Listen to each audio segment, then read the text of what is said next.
मौजूदा समय की बात करें तो जम्मू कश्मीर की जो पॉलिटिक्स है उसमें काफ़ी जो है हलचल चल रही है। अगर हम नेशनल कॉन्फ्रेंस की बात करें, भाजपा की बात करें, यहाँ पर कई जो सियासी लीडर्स हैं जो भाजपा का दामन थाम रहे हैं और उनका ये कहना है कि भाजपा ही एक ऐसी वाहिद पार्टी है जो जम्मू डिक्लेरेशन की बात करती है।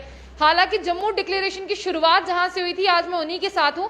आफ्टर ऑल जम्मू डिक्लेरेशन के बारे में पूछा जाता है, लेकिन अभी ये कहा जा रहा है कि लोगों से बात होगी, जम्मू के लीडर से बात होगी, बाकी पार्टी से बात होगी, उसी के बाद में है जो जम्मू डिक्लेरेशन सामने आएगा कि जम्मू डिक्लेरेशन है क्या। हरदेव सिंह जी से बात करते हैं क्योंकि शुरुआत यहीं से हुई थी। हर जी, सबसे पहले आपका बहुत बहुत स्वागत है। बहुत बहुत शुक्रिया। मैं आपसे जानना चाहूंगी, आफ्टर ऑल जम्मू डिक्लेरेशन जिस तरह से अभी एक बहुत ही आपने देखा होगा सोशल मीडिया पर वायरल है कि जम्मू डिक्लेरेशन के लिए मैंने जो है सियासी पार्टी छोड़ी है और भाजपा का दामन जो है थामा है। जम्मू डिक्लेरेशन अभी खुलकर नहीं आया है क्या, आप क्या कहना चाहेंगे? देखिए, बहुत शोर सुनते थे पहलू में दिल का, जब चीरा तो कतराए खून न निकला। बड़ा बड़ा शोर करते थे ये लोग और भारतीय जनता पार्टी को कोसते थे कि बीजेपी की हुकूमत में जम्मू के साथ बहुत अन्याय हुआ। भारतीय जनता पार्टी ने हमसे छीना ही छीना है और हमें दिया कुछ नहीं है। भारतीय जनता पार्टी ने नौजवानों के साथ विश्वासघात किया, मुलाजमों के साथ विश्वासघात, किसानों के साथ, ट्रेडर्स के साथ। यही लोग कहते थे। आज जो भारतीय जनता पार्टी की गोदी में जा बैठे और अब कहते हैं जम्मू डिक्लेरेशन।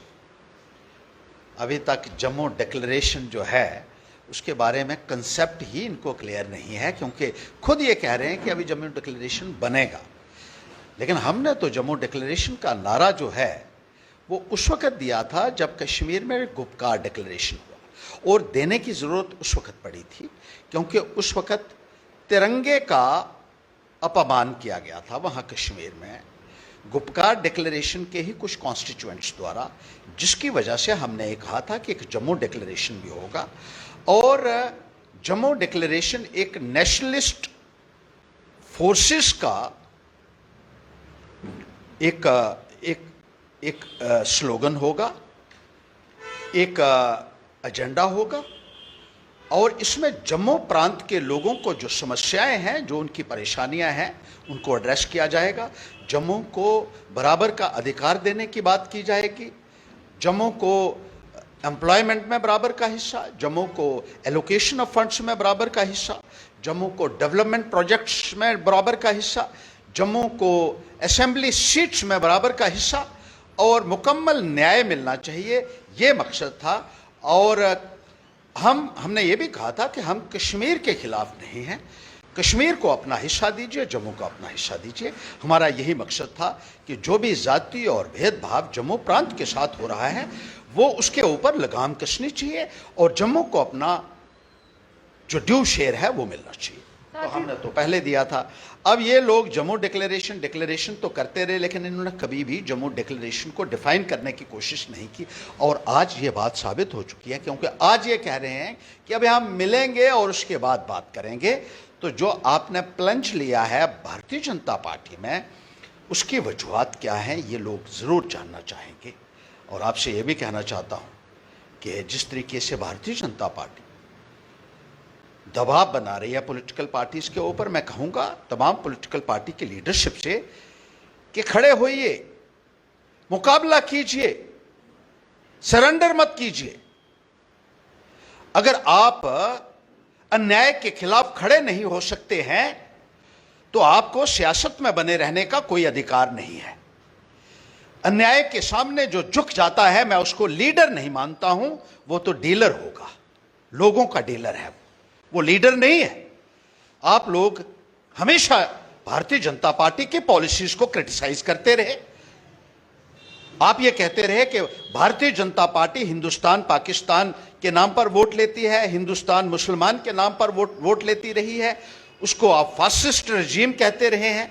और आज अचानक आपने भारतीय जनता पार्टी में जो है शमूलियत करके लोगों को निराश किया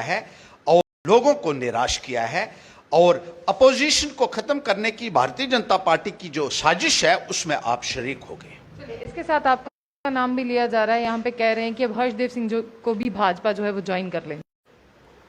आप देखेंगे कि हर्षदेव खड़ा होगा भारतीय जनता पार्टी के इसकी जनता विरोधी नीतियों के खिलाफ,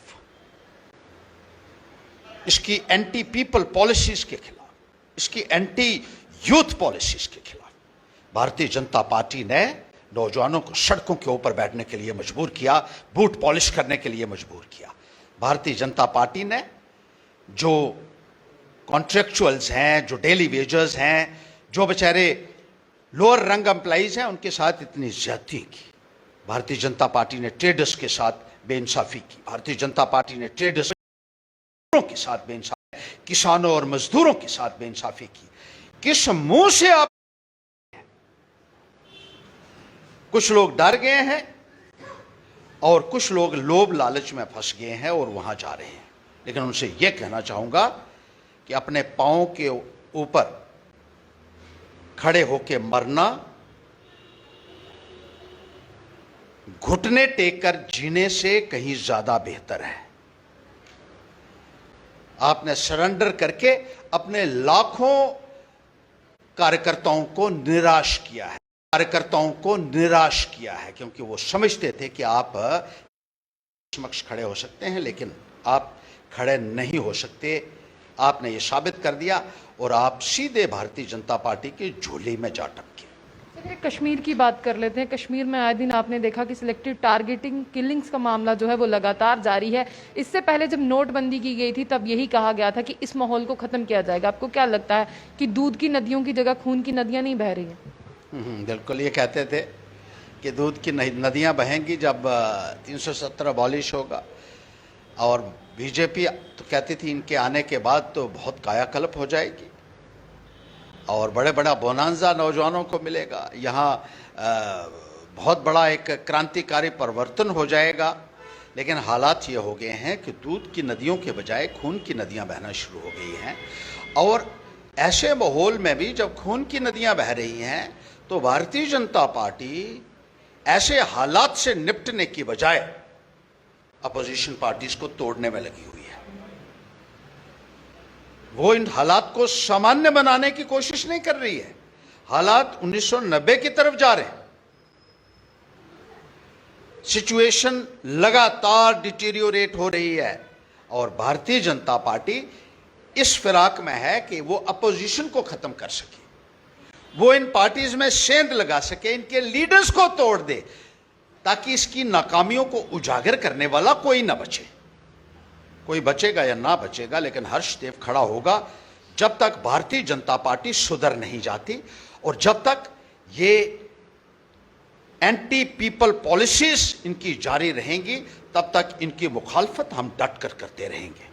जी बहुत बहुत शुक्रिया। जिस तरह से हर्षदेव सिंह जी का भी नाम लिया जा रहा था कि अब उन्हें भी जो है भाजपा ज्वाइन कर लेनी चाहिए, यहाँ पर उन्होंने साफ तौर से कहा कि हर्षदेव सिंह जी हैं जो नहीं झुकने वाले बीजेपी के लोगों के सामने, और हमेशा से बीजेपी की जो नीतियां रही हैं उनके खिलाफ बोलते हैं।